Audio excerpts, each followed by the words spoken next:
Hey guys, it's Blackstone Betty, and I just wanted to share with you a childhood favorite of mine.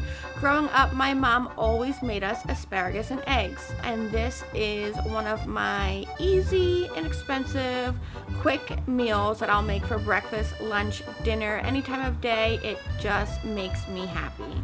It's one of those comfort foods, I'd say.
I hope you guys give this one a try. It's so easy, so quick, and so delicious.